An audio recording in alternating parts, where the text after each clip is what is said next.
অবস্থা আল্লাহর রহমতে মোটামুটি একটু ভালো। এখন 20 দিন পর দেখি ওষুধ পানি খাইতেছি, ইকো করাবো। এখন ইকোর পরে কী রেজাল্ট দেয় এইভাবে আছি।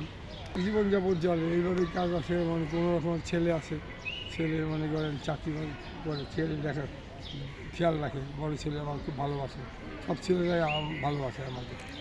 ওইভাবেই আছি, ছেলেবেলাদের আদরে আছি, ছেলেবেলায় নিয়ে আসি।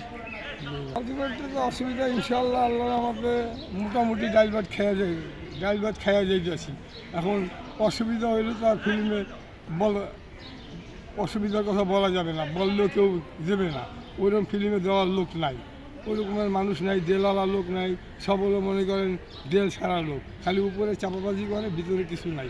হ্যাঁ, মনে করেন সবাই তেল মাথায় তেল ঢালে, কিন্তু আসল জায়গায় কেউ হাত দেয় না। মনে করেন না হইলে মনে করেন 400 450 ছবি পেরিয়ে দিছি। বাংলাদেশে অনেক ছবি অবদান দিছি আমি। হ্যাঁ, দেশকেও অনেক ছবি দিছি, দেশ পয়সা কামাইছে, আমার ছবিতে টাকা কামাইছে না, দেশে কিন্তু এই টাকা নিয়েছে, সবাই বাণিজ্যিক করছে, কিন্তু বিনিময় কিছু পাই নাই। হ্যাঁ, এইভাবেই আসি যে জীবনটা ছিল, শিল্পী হব জীবনে শখ ছিল। যেরকম ফলো করতাম ওয়াসিম, সোহেল রানা ভাই, হ্যাঁ, আলমগীর সাহেব, তাদেরকেও ছোটোখাটো থেকে নায়ক রাজ্জাক সাহেব ফলো করতাম। তাদেরকে দেখে নেশা জাগছিল অভিনয়ের, শিল্পী হব, শিল্পী হয়েছি, শিল্পী অ্যাক্টর কার্ড পাইছি, এটাই গর্ব। এইভাবেই আসি শিল্পী জীবন নিয়ে, কিন্তু কিছুই পাই নাই। শিল্পায়ন দিয়ে গেছি, ফাইট করে গেছি, বিভিন্ন কমেডিয়ান করছি, বিভিন্ন চরিত্র করছি, বিভিন্ন রাপ চরিত্র করছি, অনেক ধরনের অভিনয় করছি, কিন্তু আজ পর্যন্ত মনে করেন আর এই বর্তমানে যেগুলো এখন ডাইরেক্টর আছে মনে করেন, তাদের মনে করেন তার ছবি তারা ওইরকমই করতে পারেও না, চলেও না। যেমন আগে যেমন ছিল আজহারুল ইসলাম ছিল, মতিন রহমান ছিল, সাইফুল আজম কাসিম ছিল, শাহিন সুমন ছিল, তারা হলো মনে করেন একটা ডাইরেক্টর। তারপরে হলো আপনার হলো হুমায়ুন আহমেদ স্যার ছিল, নায়ক রাজ্জাক সব ছিল, তারা ডাইকে কাজ করবে, কালকে আর বাসায় কাজী সাহেব আর কালে খান বাসায় বস, খাওয়া দাওয়া কর, কাজ কর, চল কাজে যাই। তাদের সাথে কাজ করছি তো। বিভিন্ন ডাইরেক্টর যারা মারা গেছে, পুরান ডাইরেক্টর, তারা ভালোবেসে কাজ করেছে। কারণ এই যুগের ডাইরেক্টররা তাদের মূল্যায়ন নাই, তারা ওই মূল্যায়ন দিতে জানে না, তারা জানে খালি নায়ক আর নায়িকা, কীভাবে নায়ক নায়িকা নেবে, কীভাবে নায়িকা নিয়ে তারা অভিনয় করবে, এটা নিয়ে গবেষণা করে। কিন্তু ফিল্মে যে কিছু গরম মশলা থাকে, বিভিন্ন আদা, মরিচ, রসুন রান্নার জন্য লাগে না, ওইসব জিনিস তারা ব্যবহার করে না। এই জন্য তাদের ছবি ওরকম ভালো হয় না। খালি প্রেম আর প্রেম, প্রেম আর প্রেম, প্রেম ভালোবাসা কয়জনে দেখে?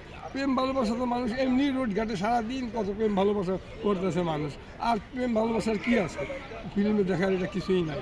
কিন্তু তারা যে ফিল্মে একটা ঘরোয়া নিয়ে একটা ছবি করবে এরকমই পারে না। যেমন আগেকার ডাইরেক্টর ছিল সাইফুল আজম কাসিম, বিভিন্ন ডাইরেক্টর ছিল আজহারুল ইসলাম ভাই, তারা মনে করেন দিলীপ বিশ্বাস, দিলীপ সোম, তারা ছবিও করছে, নায়ক রাজ্জাক সাহেব, হুমায়ুন আহমেদ স্যার, তাদের কাজ করছি, খুব শান্তি পাইছি।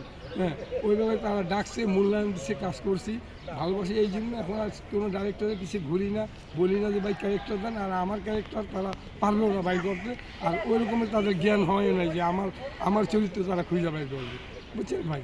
এই জন্য ছাইড়া দিচ্ছি আজকে প্রায় 3-4-5 বছর ধরে ছাইড়া দিচ্ছি। মিস করেন? হ্যাঁ, এক সময় ব্যস্ত ছিলেন, লাইট ক্যামেরা অ্যাকশন, এই সেট থেকে ওই সেট দৌড়িয়েছেন, মিস করেন কি না? এক সময় মিস করে, এক সময় আমার জন্য 4-5-6 ক্যামেরা বসে থাকতো, এই শট দিয়ে ওইখানে যায়, ওই শট দিয়ে ওইখানে শট দিতাম বিভিন্ন। আমার ছবি তো সব হিট ছবি, নায়ক মাটির ফুল, বিয়ের ফুল, রাক্ষসী, রং নম্বর, তারপরে সন্তান আমার অহংকার, এগুলো সব বড় বড় ডাইরেক্টরের ছবি। হুমায়ুন আহমেদের হলো শ্যামল ছায়া, তারপরে যমুনার জল দেখতে পাওয়া, তারপরে নাটক বিভিন্ন ধরনের রোল করছি, অনেক ছবি করছি, বস্তিবাদী সুরাইয়া, তারপরে আপনার হলো আরও মনোহর হোসেন খোকন, তাদের ছবি করছি। মানে এত ছবি করছি নিজেই বলতে পারি না। এখন আমি নিজে চিন্তা করতেছি, দোয়া করবেন যে আমি একটা ইউটিউবের চ্যানেল কোনো যেটা আনলাম বাসায় রেখে, ইউটিউবের চ্যানেলে আমার যতগুলো ছবি আছে ওগুলো ছবির সবগুলো আমি ছাড়বো, ছাইরা বিভিন্ন ডায়লগ দিয়ে ওইগুলো ছবিগুলো আমি বাংলাদেশকে দেখাবো যে আমি এতগুলো ছবি করছি, কেন আমার মূল্য হইল না, কেন এই দেশ আমাকে মূল্য দিল না, কেন সরকার আমাকে মূল্য দিল না। সবাই নিল টাকা, যারা দেখছি অভিনয় করে না তারাও মনে করেন তফিল থেকে, হ্যাঁ, ডান তফিল বলে যে ফিল্মের, ওইখান থেকে লক্ষ লক্ষ টাকা নিয়ে গেছে, আমি কাল এখানে জিরো হয়ে গেছি, আমি কিন্তু পাই না। এটাই আমার ভিতরে দুঃখ।